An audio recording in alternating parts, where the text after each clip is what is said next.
नमस्कार मंडळी, आज आपण बघणार आहोत कमीत कमी वेळेमध्ये कमीत कमी भांड्यांमध्ये आपण असं बघतो की एकदम चविष्ट असा पदार्थ झाला पाहिजे।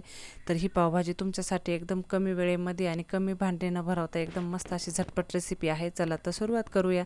नमस्कार, मी दीपाली, रेसिपी हाऊस मराठीमध्ये तुम्हा सर्वांचे खूप मनापासून स्वागत। तर इथे पावभाजी बनवण्यासाठी मी फक्त एक कुकर घेतलेला आहे। सर्वात प्रथम त्यामध्ये आपण तेल घालून घेऊया। तेल आपण सुरुवातीला थोडंसं जास्त घालणार आहे, कारण नंतर लागणार नाही आहे जास्त। त्यामध्ये मी 1 वाटी चिरलेला कांदा घातलेला आहे। तो मस्त थोडासा आधी परतून घ्यायचा। सर्व मापे मी एकाच वाटीने घेतलेले आहे भाज्यांसाठी। त्यामध्ये घालायचं, थोडं परतल्यानंतर घालायचं 1-2 चमचे आलं लसूणची पेस्ट घालायची। ती पण या कांद्यासोबत छान परतून घ्यायची। थोडासा कांदा लूज झाल्यानंतर त्याच वाटीने मी बारीक चिरलेला टोमॅटो घातलेला आहे। तो पण या कांद्यासोबत 1-2-3 मिनटं परतून घ्यायचा। बघा, थोडंसं परतल्यानंतर त्यामध्ये घालूया 2 चम्मच लाल मिरची पावडर, अर्धा चमचा हळद पावडर आणि 1 चमचा धना पावडर। हे आपल्याला या कांद्यासोबतच टाकायचं आहे आणि ते पण या तेलामध्ये परतून घ्यायचे।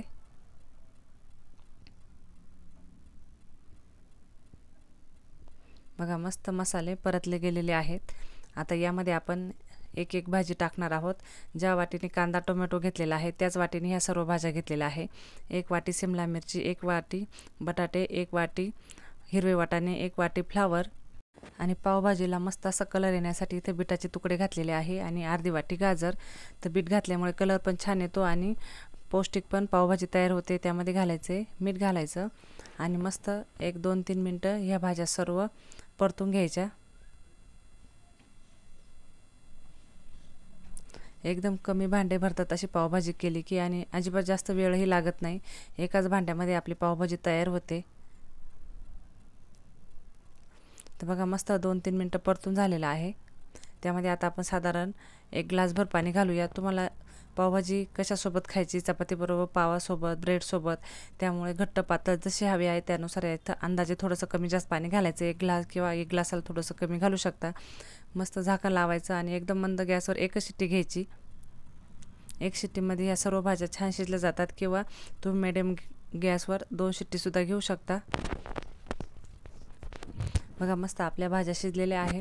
कुकर थंड झाल्यानंतर झाकण काढून मस्त स्मॅशरच्या साहाय्याने हे सर्व भाज्या घोटून घ्यायच्या। बघा, मस्त असा कलर पण आलेला आहे। बीट घातल्यामुळं अजिबात आपल्याला फूड कलर वगैरे घालायची गरज येत नाही। एकदम मस्त असा कलर येतो। बाजारात जशी मिळते ना तसंच एकदम छान कलर येतो बीटामुळे आणि पावभाजी पौष्टिक पण बनते। त्यानंतर एका तडका पॅनमध्ये आपल्याला थोडंसं बटर घ्यायचं आहे। तुमच्याकडे बटर नसेल तर तूप घेऊ शकता किंवा तेल घेतलं तरी चालेल। त्यामध्ये 3 चम्मच पावभाजी मसाला घालायचा।